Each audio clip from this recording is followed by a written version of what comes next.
खोज खबर में सबसे पहले आपको दिखाते हैं राजधानी दिल्ली का हाल। नए साल पर दिल्ली में कनॉट प्लेस के आसपास सभी रूट्स पर लंबा जाम लगा हुआ है। इंडिया गेट की ओर जाने वाले सभी रास्तों पर गाड़ियां रेंगती नजर आई। हम आपको जाम की अलग अलग तस्वीरें आपको दिखा रहे हैं। इंडिया गेट सर्किल हो या फिर अकबर रोड, सभी सड़कों पर जाम लगा हुआ है। तो वारापुला फ्लाईओवर पर भी गाड़ियां रेंगती हुई नजर आ रही हैं। वहीं आईटीओ के पास एक एम्बुलेंस जाम में फंसी दिखी। हालात ये हो गए थे कि कई मेट्रो स्टेशन के गेट को भी कुछ देर के लिए बंद करना पड़ा। हालांकि बाद में भीड़ कम होने पर मेट्रो गेट खोल दिए गए। लेकिन ये तस्वीर आप देख रहे हैं देश की राजधानी दिल्ली की, जहां पर 1 जनवरी साल की शुरुआत कुछ इस तरीके से होती है, जहां पर कई किलोमीटर तक लंबा जाम लगा हुआ है। और इस जाम में आप देख सकते हैं एक एम्बुलेंस भी फंसी हुई है। तमाम तरीके की गाइडलाइंस जारी की गई थी। उसके बाद भी देखिए जरा रफ्तार पर ब्रेक कहां कहां। कनॉट प्लेस, मंडी हाउस, गोल डाक खाना, इंडिया गेट, ये दिल्ली के वो इलाके हैं जहां पर बहुत लंबा जाम लगा हुआ है। रकाबगंज गुरुद्वारा, चिड़ियाघर, आईटीओ, मथुरा रोड, यानी कि कुल मिलाकर जो नई दिल्ली का इलाका है, लुटियन जोन का इलाका है, वहां पर लंबा जाम देखने को मिल रहा है। और अब बात नागरिकता संशोधन कानून के खिलाफ उत्तर प्रदेश में हुई हिंसा की। सवाल यह कि क्या यह हिंसा प्रायोजित थी, क्या किसी साजिश के तहत नागरिकता संशोधन कानून के खिलाफ प्रदर्शन के दौरान हिंसा भड़काई गई। ये सवाल आज इसलिए बड़े हो गए हैं और अहम हो गए हैं क्योंकि उत्तर प्रदेश पुलिस ने राज्य के अलग अलग हिस्सों से पीएफआई से जुड़े 25 लोगों को गिरफ्तार किया है और साथ ही साथ केंद्र सरकार से इसे प्रतिबंधित करने की मांग की है। सूत्रों के मुताबिक योगी सरकार ने इसको लेकर गृह मंत्रालय को चिट्ठी भी लिखी है। दूसरी ओर कांग्रेस का आरोप है कि सरकार पीएफआई के बहाने अपनी नाकामी छिपा रही है।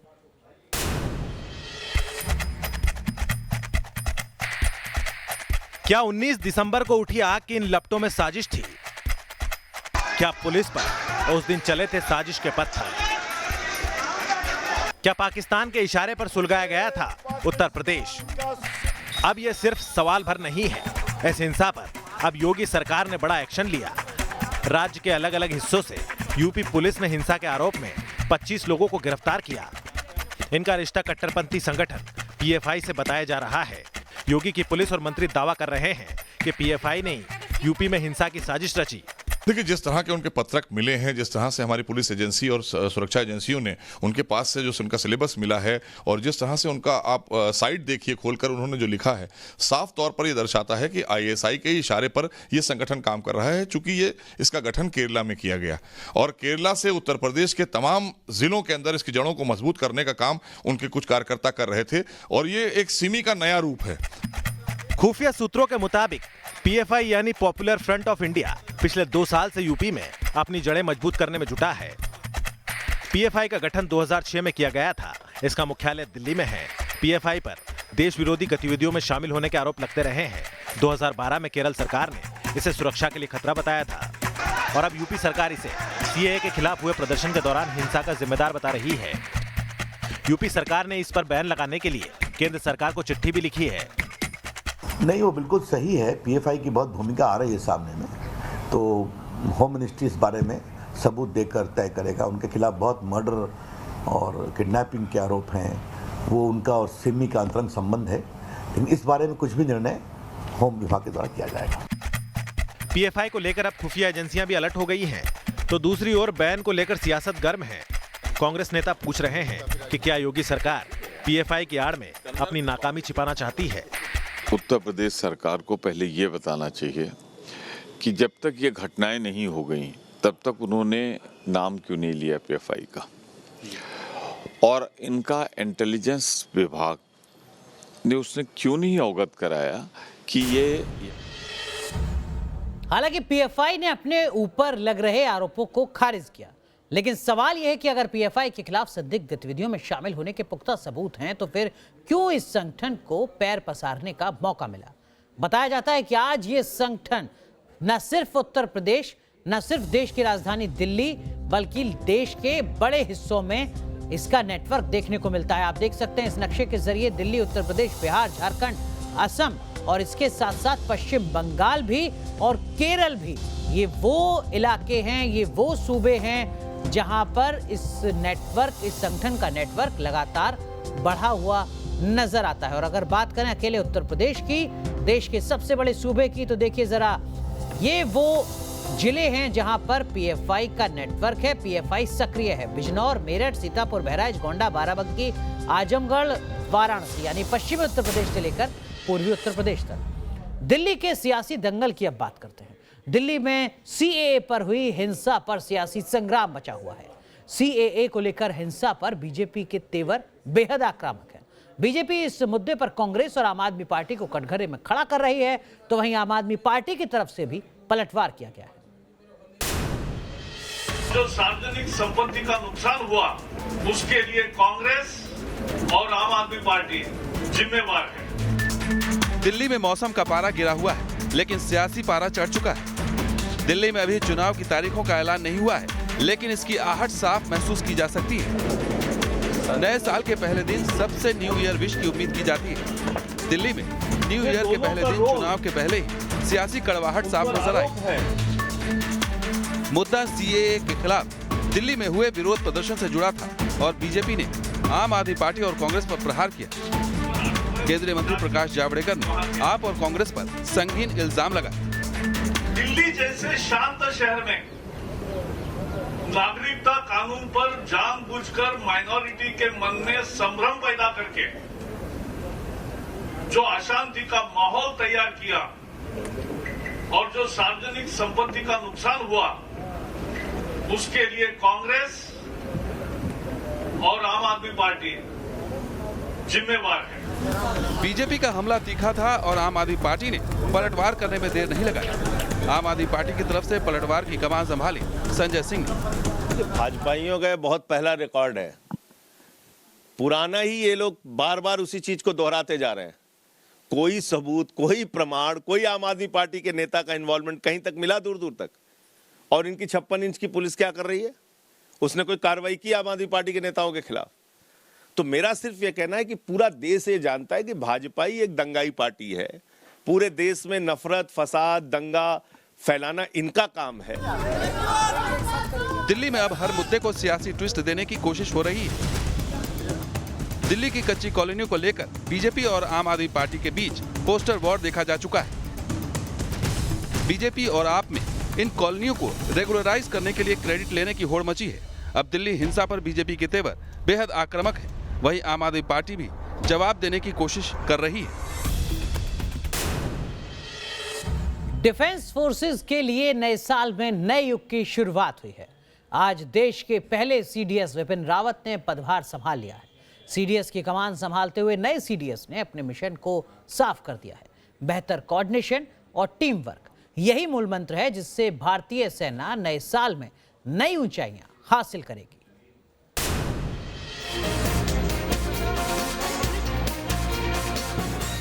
नया साल, नई शुरुआत। देश के पहले सीडीएस बने जनरल विपिन रावत। स्वतंत्रता दिवस पर पीएम मोदी ने इसकी घोषणा की थी और नए साल के मौके पर देश को पहला सीडीएस मिल गया। रक्षा जानकारों के मुताबिक सीडीएस कई मामलों में गेम चेंजर साबित होंगे। प्रमुख सैन्य सलाहकार होने के नाते वो शीर्ष नेतृत्व को तीनों सेनाओं से संबंधित मामलों पर सलाह देंगे। सीडीएस अलग अलग स्तर पर काम करेंगे। वे लीडरशिप के नए आयाम स्थापित करेंगे। सीडीएस की कमान संभालने के बाद जनरल विपिन रावत ने अपनी प्राथमिकता देश के सामने रखी। चीफ ऑफ डिफेंस स्टाफ का जो टास्क कटआउट है वो है तीनों सर्विस को एकजुट होकर सक्षम बनाना, और हम इसी तरफ कार्रवाई करते रहेंगे। मैं आपको ये यकीन दिलाना चाहूँगा कि इसमें आर्मी, नेवी, एयरफोर्स एक साथ टीम वर्क करते हुए कार्रवाई करेंगे। जम्मू कश्मीर में आतंक के खिलाफ आर्मी का सफल ऑपरेशन चला चुके जनरल रावत ने आतंक के खिलाफ सख्त नीति के संकेत दिए। उन्होंने 1+1+1 का नया फॉर्मूला दिया। पहले तो हमें तीनों सर्विसेज जो हैं उसका 1+1+1 का जो जोड़ आता है उसको 3 नहीं बनाना है, उसको 5 या 7 बनाना है। तो you have to achieve more through synergy and integration, ये मकसद है। सीडीएस की नियुक्ति पर ट्वीट करते हुए पीएम मोदी ने कहा है, मुझे खुशी है कि जैसा कि हम नए साल और नए दशक की शुरुआत कर रहे हैं, भारत को जनरल विपिन रावत के रूप में अपना पहला चीफ ऑफ डिफेंस स्टाफ मिल गया है। मैं उन्हें बधाई देता हूं और इस जिम्मेदारी के लिए उन्हें शुभकामनाएं देता हूं। वह एक उत्कृष्ट अधिकारी हैं जिन्होंने बड़े उत्साह के साथ भारत की सेवा की है।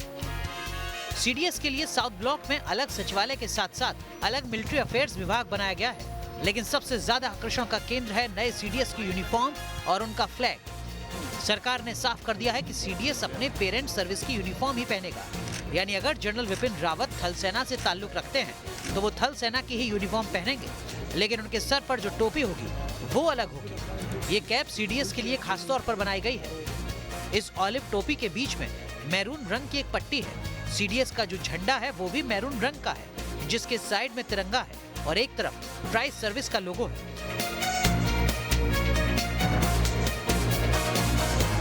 देश के पहले चीफ ऑफ डिफेंस स्टाफ का पदभार संभालने के बाद जनरल रावत वॉर मेमोरियल पहुंचे और शहीद जवानों और अफसरों को श्रद्धांजलि दी।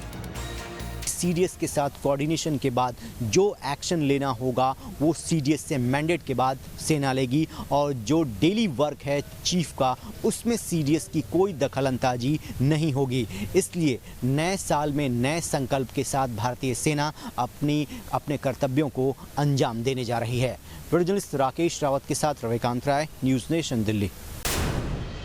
उधर सरहद पर आज एक बार फिर पाकिस्तान की कायराना करतूत सामने आई। पाकिस्तानी घुसपैठियों की तरफ से धोखे से किए गए हमले में 2 जवान शहीद हो गए। पाकिस्तान की इस कायराना कार्रवाई के खिलाफ जम्मू में प्रदर्शन भी हुआ।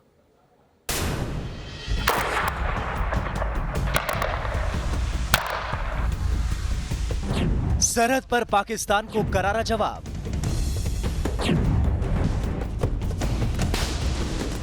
पीठ पर वार कर रहा है बुज़दिल पाकिस्तान।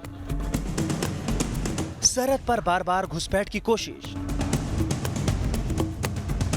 घुसपैठियों को करारा जवाब दे रही है हिंदुस्तान की सेना। ऐसी ही एक कोशिश की गई जम्मू में। जम्मू के खारी थरियाट जंगल के रास्ते घुसपैठ करने की कोशिशों को हिंद के रणबांकुरों ने रोक दिया। जब जम्मू कश्मीर के नौशेरा सेक्टर में उनकी तलाशी के लिए सर्च ऑपरेशन चलाया गया, तभी पाकिस्तानी घुसपैठियों ने घात लगाकर सेना के जवानों पर हमला किया। इस हमले में 2 भारतीय जवान शहीद हो गए। जो 2 जवान शहीद हुए हैं उनमें नायक सावंत संदीप रघुनाथ महाराष्ट्र के रहने वाले हैं, वहीं राइफलमैन अर्जुन थापा मागर नेपाल के मूल निवासी हैं। नौशेरा में पाकिस्तान की कायराना करतूत के खिलाफ जम्मू में प्रदर्शन भी किया गया। शिवसेना डोगरा फ्रंट ने जम्मू में प्रदर्शन किया और पाकिस्तान के खिलाफ नारेबाजी की। प्रदर्शन के दौरान पाकिस्तान के झंडे भी जलाए गए। पाकिस्तान ने एक बार फिर बॉर्डर पर अपनी नापाक हरकतें जो हैं वो शुरू कर दी हैं, और जिसको लेकर अब लोग एक बार फिर गुस्से में यहाँ पर नजर आ रहे हैं। और आप देख सकते हैं कि पाकिस्तान के खिलाफ यहाँ पर प्रदर्शन जो है वो किया जा रहा है, और यहाँ पर पाकिस्तान का झंडा जो है वो उसको यहाँ पर आग लगाई गई है, और लगातार नारेबाजी जो है वो यहाँ पर पाकिस्तान के खिलाफ की जा रही है। दरअसल पाकिस्तान जो है वो अपनी हरकतों से बाज नहीं आ रहा, और लगातार बॉर्डर पर वो सीज फायर वायलेशन कर रहा है और लोगों को वहाँ पर नुकसान पहुँचा रहा है। नए साल की शुरुआत महंगाई की डबल डोज से हुई है। आज से रेलवे का सफर महंगा हो चुका है। ये बढ़ोतरी अधिकतम 4 पैसे तक की गई है। बढ़ोतरी से लंबी दूरी के यात्रियों को ज्यादा किराया देना पड़ेगा। रेल किराए के अलावा रसोई गैस की कीमत में भी इजाफा किया गया है। न्यू ईयर के पहले दिन महंगाई का डबल अटैक। एक तरफ रेल किराए में बढ़ोतरी तो दूसरी तरफ रसोई गैस भी महंगा हो गया है। रेल किराए में बढ़ोतरी के कयास पहले से लगाए जा रहे थे और रेलवे की तरफ से किराए में 1 पैसे से 4 पैसे तक की बढ़ोतरी का ऐलान किया गया है। रेलवे की तरफ से जारी सर्कुलर के मुताबिक साधारण नॉन एसी क्लास में 1 पैसा प्रति kilometre, mail express non AC class में 2 पैसे प्रति किलोमीटर और एसी क्लास में 4 पैसे प्रति किलोमीटर के इजाफे का फैसला लिया गया है। लंबी दूरी के यात्रियों की जेब पर सबसे ज्यादा किराए की बढ़ोतरी का असर पड़ने वाला है। रेलवे इस बढ़ोतरी को जरूरी बता रहा है। इसमें जो हमने बढ़ोतरी की है बहुत मामूली बढ़ोतरी की है। कुछ क्लासेस जैसे कि मंथली सीजन टिकट होता है या सबअर्बन पैसेंजर्स हैं, उनमें किसी भी तरह की कोई बढ़ोतरी नहीं की है। हमने जो बढ़ोतरी की है उसमें मामूली बढ़ोतरी की है, जिसमें कि ऑर्डिनरी नॉन एसी क्लास है उसमें 1 पैसा प्रति किलोमीटर, और जो हमारी मेल एक्सप्रेस नॉन एसी हैं उनमें 2 पैसा प्रति किलोमीटर, और जो जितनी एसी ट्रेन्स हैं या एसी क्लासेस हैं या स्पेशल ट्रेन्स है दुरंतो राजधानी, इसमें 4 पैसा प्रति किलोमीटर के हिसाब से हमने बढ़ोतरी की है। सर, अगर इसमें जो यात्री सफ़र कर रहे हो जिन्होंने पहले टिकट बुक करा लिया हो, आज से अगर पहले की बात करें तो क्या उनको डिफरेंस देना पड़ेगा? नहीं, इसमें जो लागू हुआ है ये आज से लागू हुआ है। जिन्होंने टिकट आज बुक करनी है उनको ही ये लागू होगा बढ़ा हुआ किराया। जिन्होंने आने वाले समय के लिए पहले टिकट 31 दिसंबर से पहले या 31 दिसंबर को किया है उनको किसी भी तरह का डिफरेंस ट्रेन में या कहीं और नहीं देना पड़ेगा। वहीं विपक्ष ने किराए में बढ़ोतरी पर सवाल उठाया है। डूबती हुई अर्थव्यवस्था में कोशिश तो मांग तो ये थी कि लोगों में अधिक पैसा उपलब्ध हो ताकि वो खरीदें, डिमांड हो, लेकिन ऐसा नहीं किया। और सरकार का ये नीति पॉलिसी है कि पब्लिक सेक्टर को धीरे धीरे प्राइवेट सेक्टर में भेज दिया जाए। रेल किराए के अलावा रसोई गैस के दाम में भी इजाफा हुआ है। गैर सब्सिडी वाले सिलेंडर के दाम में 19 रुपए की बढ़ोतरी की गई है। कमर्शियल सिलेंडर के दाम भी बढ़े हैं। 19 किलो वाले कमर्शियल गैस सिलेंडर के दाम में 29 रुपए 50 पैसे की बढ़ोतरी की गई है। रसोई गैस के दाम में बढ़ोतरी को समझे तो दिल्ली में अब बिना सब्सिडी वाला सिलेंडर 714 रुपए में मिलेगा, तो कोलकाता में बिना सब्सिडी वाले सिलेंडर के लिए 747 रुपए चुकाने होंगे।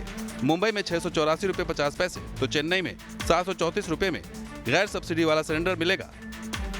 नए साल पर न सिर्फ आपके लिए रेलवे यात्रा महंगी हुई है बल्कि आपके रसोई गैस का भार भी बढ़ चुका है, क्योंकि एलपीजी गैस सिलेंडर के दाम जो हैं वो बढ़ चुके हैं। आपको बताएं कि एलपीजी गैस सिलेंडर 14.2 किलोग्राम के दाम में 19 रुपए प्रति सिलेंडर का इजाफा हुआ है।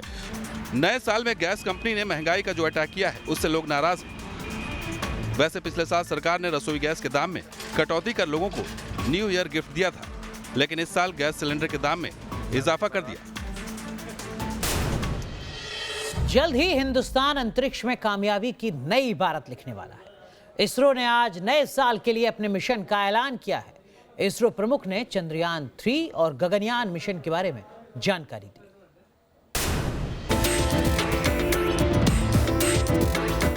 नए साल में नई ऊंचाइयों को छूने के मिशन में जुटा इसरो साल का पहला दिन और इसके साथ ही गगनयान और चंद्रयान 3 से जुड़ी बेहद अहम जानकारी दी। इसरो चीफ ने 2020 में गगनयान और चंद्रयान 3 के जरिए इसरो सफलता की नई कहानी लिखने की कोशिश में जुटा है। गगनयान मिशन के तहत 2022 में देश का पहला अंतरिक्ष यान स्पेस में पहुंचेगा, जिसमें इंसान भी सवार होंगे। 2020 गगनयान मिशन के लिए बेहद अहम है। जोर शोर से गगनयान मिशन की तैयारी की जा रही है। ट्रेनिंग के लिए एस्ट्रोनॉट भी चुन लिए गए हैं। इसरो को गगनयान मिशन के लिए रूस मदद कर रहा है।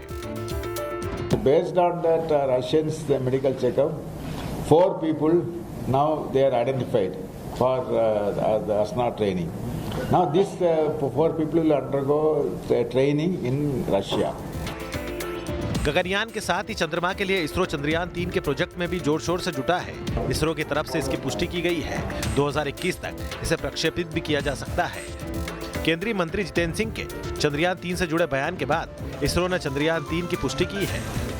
चंद्रयान 2 की तरह ही चंद्रयान 3 में लैंडर और रोवर होगा।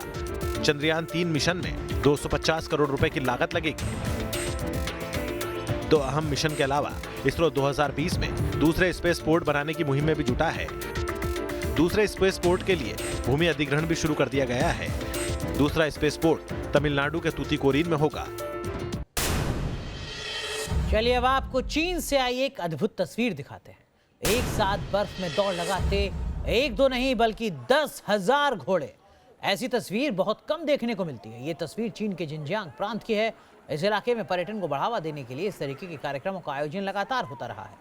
ऊपर आसमान में खिलखिलाती धूप, नीचे बर्फ की मोटी चादर और उस पर सरपट दौड़ लगाते 10,000 घोड़ों का हुजूम। इस अद्भुत तस्वीर को चीन के लोग home to horses from heaven कहते हैं, यानी स्वर्ग से आए घोड़ों का घर।